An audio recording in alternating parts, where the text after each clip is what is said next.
Hello વિદ્યાર્થી મિત્રો, આપ સૌનું આપણી આ યુટ્યુબ ચેનલ પર હાર્દિક સ્વાગત છે. તો આજે હું તમારા માટે લઈને આવી ગઈ છું ધોરણ 8 વિષય વિજ્ઞાન પાઠ 8 આનુવંશિકતાની સ્વ અધ્યયન પોથીના તમામ પ્રશ્નોના ઉત્તરોની સમજૂતી. તે પહેલાં તમે જો આપણી ચેનલને લાઇક, શેર અને સબસ્ક્રાઈબ ન કરી હોય તો તે જરૂરથી કરી દેજો. તો ચાલો આપણે તેના તમામ પ્રશ્નોના ઉત્તરોની સમજૂતી મેળવીએ. તો એમાં આપણો પહેલો પ્રશ્ન છે કે પ્રજનન દરમિયાન ભિન્નતાનું સંચયન. એમાં પ્રશ્ન છે કે નીચેના બહુવિકલ્પીય પ્રશ્નો માટે આપેલા વિકલ્પોમાંથી સાચો વિકલ્પ પસંદ કરો. તેમાં આપણને પહેલો પ્રશ્ન આવ્યો છે કે આપેલા પૈકી કોની વસ્તીમાં ભિન્નતાઓ સ્પષ્ટ દેખાઈ આવે છે? ઓપ્શન બી, માનવની. બીજો પ્રશ્ન છે કે નવી જાતિના નિર્માણ માટે અગત્યનો કારક કયો છે? તો આપેલ તમામ, જેમ કે ભિન્નતા, આનુવંશિકતા અને વસ્તીનું ભૌગોલિક અલગીકરણ. ત્રીજો પ્રશ્ન છે કઈ ઘટનાથી પેઢીઓમાં લક્ષણોની આવૃત્તિમાં ભિન્નતા આવે છે? તો ઓપ્શન ડી, જેનેટિક વિચલન. ચોથો પ્રશ્ન છે ભિન્નતા માટે કયું વિધાન ખોટું છે? ઓપ્શન એ કે જાતિમાં બધી ભિન્નતાઓની સાથે પોતાના પર્યાવરણમાં અસ્તિત્વ જાળવી રાખવાની સંભાવના એ એક સમાન રહે છે. તો હવે એના પછીનો આપણો બીજો પ્રશ્ન છે કે નીચેના પ્રશ્નોના એક શબ્દ કાં તો વાક્યમાં જવાબ આપો. જેમાં આપણને પહેલું આપ્યું છે કે ભિન્નતાઓ સાથે અલગીકરણ કોના નિર્માણ તરફ દોરી જાય છે? તો નવી જાતિઓના નિર્માણ તરફ. છઠ્ઠો પ્રશ્ન છે આનુવંશિકતા એટલે શું? તો પેઢીથી પેઢી લક્ષણોનું સ્થળાંતરણ. એના પછીનો હવે ત્રીજો પ્રશ્ન છે કે નીચેના વિધાનો સાચા છે કે ખોટા તે લખો. તો પહેલું છે કે અલિંગી પ્રજનન એ મોટા પ્રમાણમાં વિવિધતા સર્જે છે. તો આ વિધાન ખોટું છે. પ્રજનન દરમિયાન દરેક પેઢી ભિન્નતાઓ એકત્રિત કરી વિવિધતા તરફ જાય છે. તો આ વિધાન સાચું છે. એના પછીનો પ્રશ્ન છે કે નીચેના પ્રશ્નોના માંગ્યા મુજબ જવાબ આપો. જેમાં આપણને પહેલું આપ્યું છે કે પ્રજનન અને ભિન્નતા વચ્ચે શું સંબંધ છે? તો બધા સજીવો અલિંગી કે લિંગી પ્રજનન દ્વારા સંતતિઓનું નિર્માણ કરે છે. પ્રજનન ક્રિયા દ્વારા ઉત્પન્ન થતી સંતતિઓ પિતૃને સમાન હોવા છતાં કેટલીક ભિન્નતાઓ દર્શાવે છે. અલિંગી પ્રજનનમાં બધી સંતતિઓ એકબીજા સાથે તેમજ તેમના પિતૃની સાથે સમાનતા ધરાવે છે, છતાં તેમનામાં નાની ભિન્નતાઓ જોવા મળે છે. શેરડીના ખેતરમાં વ્યક્તિગત વનસ્પતિઓમાં ખૂબ જ ઓછી ભિન્નતાઓ જોવા મળે છે. માનવ સહિત મોટાભાગના લિંગી પ્રજનન દ્વારા ઉત્પન્ન થતા પ્રાણીઓમાં વ્યક્તિગત સ્તરે અનેક ભિન્નતાઓ દૃશ્યમાન બને છે. એના પછીનો 10મો પ્રશ્ન છે કે ભિન્નતાઓની ઉત્પત્તિ થવાથી કોઈ જાતિનું અસ્તિત્વ કેવી રીતે વધી જાય છે? જવાબ કે જાતિમાં ભિન્નતાઓની ઉત્પત્તિ DNA પ્રતિકૃતિમાં સર્જાતી ન્યૂનતમ ખામીને કારણે કે લિંગી પ્રજનન દરમિયાન થાય છે. ભિન્નતાઓની પ્રકૃતિના આધારે વિવિધ સજીવોને વિવિધ પ્રકારનો લાભ મળે છે. લાભકારક ભિન્નતાઓ ધરાવતા સભ્યો પર્યાવરણમાં પરિબળો સામે અનુકૂલન સાધીને વધારો યોગ્ય રીતે અસ્તિત્વ ટકાવી રાખે છે. લાભકારક ભિન્નતાઓ ધરાવતા સભ્યો તેમની સંખ્યાઓનો વધારો કરે છે. એના પછીનો 11મો પ્રશ્ન છે કે અલિંગી પ્રજનનની તુલનામાં લિંગી પ્રજનન દ્વારા ઉત્પન્ન થયેલી ભિન્નતાઓ એ વધારે સ્થાયી છે. સમજાવો. જવાબ અલિંગી પ્રજનનની તુલનામાં લિંગી પ્રજનન વધારે દ્રશ્ય ભિન્નતાઓ સર્જે છે, કારણ કે લિંગી પ્રજનનમાં દરેક પેઢીનું પૂર્વ અસ્તિત્વ ધરાવતા બે પિતૃના DNAની નકલોનું સંયોજન પ્રાપ્ત થાય છે. જનનકોષોના નિર્માણમાં અર્ધસૂત્રી ભાજન દરમિયાન જનીનોના નવા સંયોજનો રચાય છે. લિંગી પ્રજનન દરમિયાન વધારે દ્રશ્ય ભિન્નતાઓમાંથી પ્રાકૃતિક પસંદગી દ્વારા કેટલીક અનુકૂલિત ભિન્નતાઓની પસંદગી થાય છે. જ્યારે અલિંગી પ્રજનનમાં સંતતિઓ તેમના પિતૃની આબેહૂબ નકલો હોય છે અને આથી લિંગી પ્રજનનમાં ઉત્પન્ન થતી ભિન્નતાઓ એ સ્થાયી થઈને સંચય પામે છે. તો હવે એના પછીનો પ્રશ્ન છે કે નીચે આપેલા પ્રશ્નોના માંગ્યા મુજબ ઉત્તર આપો. જેમાં આપણો પ્રશ્ન છે કે પ્રજનન દરમિયાન ભિન્નતાઓનું સંચયન કેવી રીતે થાય છે? સમજાવો. તેનો જવાબ થશે કે સજીવો અલિંગી કે લિંગી પ્રજનનથી પ્રજનન કરતા હોય છે, પરંતુ તે દરમિયાન ભિન્નતાઓ ઉત્પન્ન થાય છે. એક પેઢીમાંથી આધારક શારીરિક સંબંધ અને કેટલીક ભિન્નતાઓ અને તેની અનુગામી પેઢીને વારસામાં પ્રાપ્ત થાય છે. બીજી પેઢી પ્રથમ પેઢીની ભિન્નતાઓ ઉપરાંત નવી ઉત્પન્ન થયેલી ભિન્નતાઓ વારસામાં મેળવે છે. ટોચ પર મૂળ સજીવ અલિંગી પ્રજનન દ્વારા બે જીવાણુ એટલે કે બેક્ટેરિયા ઉત્પન્ન કરે છે. તેમની શરીર રચના સમાન છતાં કેટલીક ભિન્નતાઓ ધરાવે છે. ઉત્પન્ન થયેલા બે જીવાણુ એટલે કે બેક્ટેરિયા અલિંગી પ્રજનન દ્વારા પુનઃ વિભાજિત થઈને 4 સ્વતંત્ર જીવાણુઓ ઉત્પન્ન કરે છે. આ 4 સ્વતંત્ર જીવાણુ એ એકબીજાથી ભિન્નતા દર્શાવે છે.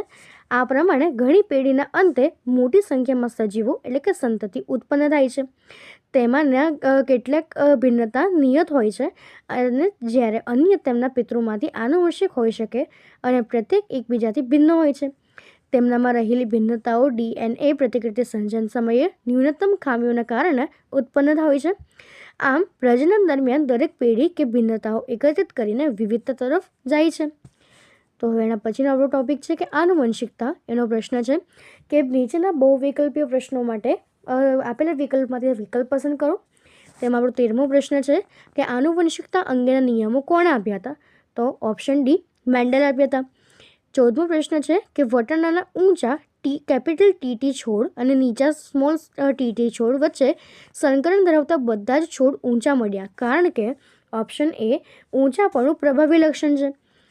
એના પછીનો આપણો પ્રશ્ન છે કે જો વટાણાના ગોળ તથા લીલા રંગના બીજવાળા કેપિટલ RR સ્મોલ YY છોડનું ખરબચડા તથા પીળા રંગના બીજવાળા સ્મોલ RR સ્મોલ YY છોડ સાથે સંકલન કરવામાં આવે તો આઈફોન પેઢીના છોડના બીજ કેવા હશે? તો તે ગોળ અને પીળા હશે. પેઢી દર પેઢી જનનિક માહિતીની અભિવ્યક્તિનું વહન કયા ઘટક વડે થાય છે? DNA વડે. એના પછી છે કે નીચે આપેલી બાબતોમાંથી ભિન્નતા માટે શું સાચું છે? તો બીજું અને ત્રીજું વિધાન એટલે કે ભિન્નતાઓ સજીવોની જીવંત રહેવાની તક ઘટાડે છે અને DNAના સ્વયંજનન સમયે મહત્તમ ખામીઓને કારણે ભિન્નતાઓ સક્રિય છે. એના પછી છે કે જનીનનું કાર્ય શું છે? તો પ્રોટીનનું સંશ્લેષણ કરવાનું કાર્ય છે. એના પછીનો પ્રશ્ન છે કે નીચેના પ્રશ્નોના એક શબ્દ કાં તો વાક્યમાં જવાબ આપો. તેમાં આપણો પ્રશ્ન છે કે માનવમાં લક્ષણોની આનુવંશિકતાનો નિયમ કઈ બાબત પર આધાર રાખે છે? તો માનવમાં લક્ષણોની આનુવંશિકતાનો નિયમ DNAમાં રહેલા જનીન પર આધારિત છે. 20મો પ્રશ્ન છે મનુષ્યમાં કાનની બૂટમાં કઈ ભિન્નતા જોવા મળે છે? તો પહેલું લટકતી અને બીજું ચોંટેલી એ બે ભિન્નતાઓ જોવા મળે. 21મો પ્રશ્ન છે પ્રભાવી લક્ષણ એટલે શું? લિંગી પ્રજનન કરનાર સજીવોમાં એક લક્ષણના જનીનની બે પ્રતિકૃતિ હોય છે. આ પ્રતિકૃતિઓ એક સમાન ન હોવાની પરિસ્થિતિમાં જે લક્ષણ વ્યક્ત થાય છે તેને પ્રભાવી લક્ષણ કહેવાય છે. એના પછીનો પ્રશ્ન છે કે મેન્ડલે જનીન માટે કયો શબ્દ વાપર્યો હતો? તો મેન્ડલે જનીન માટે વારસાગત તત્વો શબ્દ વાપર્યો હતો. એના પછી છે કે મેન્ડલે કઈ વનસ્પતિ પર પ્રયોગ કર્યા હતા? તો મેન્ડલે વટાણાની વનસ્પતિ પર પ્રયોગ કર્યા હતા. વ્યાખ્યા આપો લિંગ નિશ્ચયન. ફલન દ્વારા નિર્માણ પામતા યુગ્મનજમાંથી વિકસતું સજીવ નર કે માદા તરીકે વિકસે તે નક્કી થવાની ક્રિયાવિધિને લિંગ નિશ્ચયન કહેવાય છે. એના પછી છે કે મનુષ્યમાં X અને Y રંગસૂત્ર કઈ રીતે જુદા પડે છે? તો X રંગસૂત્ર સામાન્ય આકારનું હોય છે જ્યારે Y રંગસૂત્ર એ નાનું હોય છે. એના પછીનો પ્રશ્ન છે કે નીચેના વિધાનને સાચું બનાવવા માટે ખાલી જગ્યા પૂરો. તેમાં આપણી પહેલી ખાલી જગ્યા છે કે આનુવંશિકતાના અભ્યાસ માટેના વ્યવસ્થિત પ્રયોગો સૌપ્રથમ મેન્ડલે નામના વૈજ્ઞાનિકે કર્યા હતા. વટાણાના ઊંચા કેપિટલ TT અને નીચા સ્મોલ TT છોડ વચ્ચે સંકરણ કરાવતા બધા જ છોડ ઊંચા મળ્યા કારણ કે ઊંચાપણું એ પ્રભાવી લક્ષણ છે. કોષમાં ઉત્સેચકનું સંશ્લેષણ એ જનીન દ્વારા નિયંત્રિત હોય છે. માનવ દૈહિક કોષમાં 23 જોડ રંગસૂત્ર આવેલા હોય છે. તો હવે એના પછીનો પ્રશ્ન છે કે નીચેના વિધાનો સાચા છે કે ખોટા તે લખો. તો એમાં પહેલું છે કે મેન્ડલે વટાણાના છોડમાં અનેક વિરોધાભાસી લક્ષણોનો આભાસ કર્યો. સાચું. મેન્ડલના વટાણાના છોડના પ્રયોગમાં F2 પેઢીમાં 25% છોડ નીચા હતા. સાચું. લક્ષણોનું નિયંત્રણ ઉત્સેચકો દ્વારા થાય છે. ખોટું. જનીન એ DNAનો ચોક્કસ ખંડ છે જે પ્રોટીન સંશ્લેષણ માટેની માહિતી ધરાવે છે. સાચું. માનવમાં લિંગ નિશ્ચયનની ક્રિયા આનુવંશિક નથી. ખોટું. ગોકળગાય પ્રાણી પોતાનું લિંગ બદલી શકે છે. સાચું. એના પછીનો પ્રશ્ન છે કે કોલમ એમાં આપેલા ઘટકો અને કોલમ 2 સાથે આપેલા ઘટકો સાથે સાચી રીતે જોડો. તેમાં આપણને કોલમ એમાં આપ્યું છે કે Y રંગસૂત્ર તો તે થશે નર જાતિ અને જનીન તો DNAનો ખંડ. એના પછી 37માં છે કે capital R small r YY તો તે થશે ઓપ્શન ડી કે ગોળ અને લીલા બીજ. Small RR capital Y small y તો તે થશે ખરબચડા અને પીળા બીજ. કેપિટલ RR સ્મોલ YY તો તે થશે ગોળ અને પીળા બીજ. સ્મોલ RR YY તો તે થશે કે ખરબચડા અને લીલા બીજ. તો એના પછીનો પ્રશ્ન છે નીચે આપેલા પ્રશ્નના માંગ્યા મુજબ ઉત્તર આપો. એમાં આપણને પહેલું આપ્યું છે કે લક્ષણોની આનુવંશિકતા માટે આધારભૂત બાબત જણાવો. જવાબ પ્રત્યેક લક્ષણ 2 અથવા વધારે વૈકલ્પિક સ્વરૂપ ધરાવે છે. ચોક્કસ લક્ષણ ચોક્કસ કારક એટલે કે જનીન વડે નિયંત્રિત હોય છે. એક લક્ષણ તેના વૈકલ્પિક સ્વરૂપ પર પ્રભાવી હોઈ શકે, જેમ કે કાનની મુક્ત બૂટનું લક્ષણ જોડાયેલી બૂટ પર પ્રભાવી હોય છે. લક્ષણ અભિવ્યક્તિ થયા વગર એટલે કે પ્રચ્છન્ન રહી શકે, પરંતુ ભવિષ્યની પેઢીમાં તે કોઈ ફેરફાર વગર વ્યક્ત કરી શકે છે. લક્ષણોનું એક વૈકલ્પિક સ્વરૂપ બીજા વૈકલ્પિક સ્વરૂપ કરતાં વધારે પ્રમાણમાં જોવા મળી શકે. લિંગી પ્રજનન કરતા સજીવોમાં નર અને માદા બંને પિતૃ સરખા પ્રમાણમાં જનીનિક એટલે કે આનુવંશિક દ્રવ્યનું સંતતિમાં સ્થળાંતરણ કરે છે. તેનો અર્થ પ્રત્યેક લક્ષણ તેના માતા અને પિતાના DNAથી પ્રભાવિત હોઈ શકે છે. એના પછીનો પ્રશ્ન છે કે વૈજ્ઞાનિક કારણ આપો. અલિંગી નિશ્ચયની તુલનામાં લિંગી પ્રજનન દ્વારા ઉત્પન્ન થયેલી ભિન્નતાઓ એ વધારે સ્થાયી છે. તેનો જવાબ થશે કે અલિંગી પ્રજનનની તુલનામાં લિંગી પ્રજનન વધારે દ્રશ્ય ભિન્નતાઓ સર્જે છે, કારણ કે લિંગી પ્રજનનમાં દરેક પેઢીમાં પૂર્વ અસ્તિત્વ ધરાવતા બે પિતૃના DNAની નકલોનું સંયોજન એ પ્રાપ્ત થાય છે. જનનકોષોના નિર્માણમાં અર્ધસૂત્રીય ભાજન દરમિયાન જનીનોના નવા સંયોજનો રચાય છે. લિંગી પ્રજનન દરમિયાન વધારે દ્રશ્ય ભિન્નતાઓમાંથી પ્રાકૃતિક પસંદગી દ્વારા કેટલીક અનુકૂલિત ભિન્નતાઓની પસંદગી થાય છે, જ્યારે અલિંગી પ્રજનનમાં સંતતિઓ તેમની પિતૃની આબેહૂબ નકલો હોય છે. આથી લિંગી પ્રજનનમાં ઉત્પન્ન થતી ભિન્નતાઓ સ્થાયી થઈને સંચય પામે છે. એના પછીનો આપણો પ્રશ્ન છે કે લક્ષણ કેવી રીતે જનીનોના નિયંત્રણ હેઠળ હોય છે. તો એનો જવાબ થશે કે જનીન આનુવંશિકતાનો એકમ છે. તે રંગસૂત્ર પર ક્રમબદ્ધ રીતે ગોઠવાયેલા નિશ્ચિત લંબાઈ ધરાવતો DNAનો ખંડ છે. દરેક જનીન વિશિષ્ટ પ્રકારના પ્રોટીનના સંશ્લેષણનું કાર્ય કરે છે. આ પ્રોટીન ઉત્સેચક તરીકે ચોક્કસ જૈવ રાસાયણિક ક્રિયા પ્રેરે છે. શરીરની આવી ક્રિયાઓમાં બનતા દ્રવ્ય કે પ્રોટીનના આ પ્રકારો એ લક્ષણોની અભિવ્યક્તિ માટે જવાબદાર છે. આથી લક્ષણો જનીનોના નિયંત્રણ હેઠળ હોય છે. એના પછીનો પ્રશ્ન છે કે નીચે આપેલા પ્રશ્નોના માંગ્યા મુજબ જવાબ આપો. જેમાં પહેલું છે કે મેન્ડલે સંકરણના પ્રયોગ માટે વટાણાના છોડની પસંદગી શા માટે કરી હતી.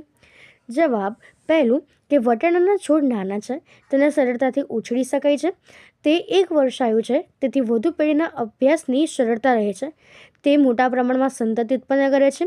તેના પુષ્પો એ દ્વિલિંગી છે અને સામાન્ય રીતે સ્વફલન દર્શાવે છે.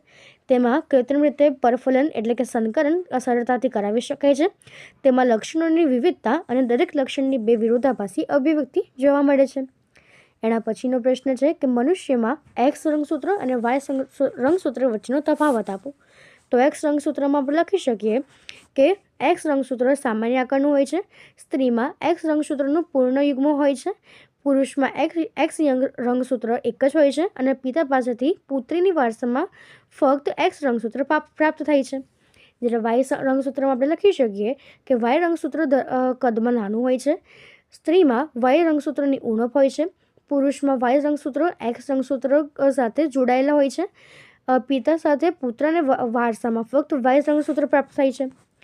તો હવે એના પછી છે કે નીચેના આપેલા પ્રશ્નોના માંગ્યા મુજબ ઉત્તર આપો. તો આપણો પ્રશ્ન છે કે મનુષ્યમાં લિંગ નિશ્ચયની ઘટના સમજાવો, અથવા માનવમાં લિંગ નિશ્ચય કેવી રીતે થાય છે તે સમજાવો, અથવા માનવમાં બાળકનું લિંગ નિશ્ચય કેવી રીતે થાય છે તે સમજાવો. તો એના જવાબ આપણે લખી શકીએ કે મનુષ્યમાં લિંગ નિશ્ચયન જનીનો દ્વારા પ્રાપ્ત થાય છે અને તેથી તે આનુવંશિકતા પર આધાર રાખે છે. મનુષ્યમાં 23 જોડ રંગસૂત્રો છે. દરેક જોડમાં એક માતૃક અને એક પિતૃક રંગસૂત્ર હોય છે. સ્ત્રી અને પુરુષમાં 22 જોડ રંગસૂત્ર સરખા હોય છે. તેઓ શરીરના લક્ષણો નક્કી કરે છે, તેથી તે દૈહિક રંગસૂત્ર તરીકે ઓળખાય છે. 23મી જોડ એ લિંગી રંગસૂત્રની હોય છે. સ્ત્રીમાં બંને X રંગસૂત્ર જોડાયેલા હોય એટલે કે લિંગી રંગસૂત્રની જોડ XX છે. જ્યારે પુરુષમાં એક સામાન્ય આકારનું X રંગસૂત્ર અને બીજું નાનું Y રંગસૂત્ર જોડમાં હોય છે, એટલે કે લિંગી રંગસૂત્રની જોડ XY છે. આકૃતિમાં દર્શાવ્યા પ્રમાણે બાળક નર એટલે કે છોકરો કે માદા એટલે કે છોકરી જન્મવાની શક્યતા 50% છે. બધા બાળકો છોકરો કે છોકરી તેમની માતા પાસેથી X રંગસૂત્ર મેળવે છે. આથી બાળકના લિંગ નિશ્ચયનો આધાર તેમના પિતા સાથે મળતા લિંગ રંગસૂત્ર પર રહેલો છે. જે બાળકને તેના પિતા પાસેથી X રંગસૂત્ર આનુવંશિક દ્રષ્ટિએ પ્રાપ્ત થશે તે છોકરી બનશે, અને જે બાળકને તેના પિતા પાસેથી વાય રંગસૂત્ર આનુવંશિકતાની દ્રષ્ટિએ પ્રાપ્ત થશે તે છોકરો બનશે. તો આપણે આ પ્રમાણે તેનો ઉત્તર આપી શકીએ છીએ. તો અહીં આપણા તમામ પ્રશ્નો પૂર્ણ થાય છે. જો તમને આમાં કોઈ પણ ડાઉટ હોય તો તમે તે કોમેન્ટ સેક્શનમાં જરૂરથી જણાવી શકો છો અને આપણી ચેનલને લાઇક, શેર અને સબસ્ક્રાઈબ જરૂરથી કરી દેજો. Thank you.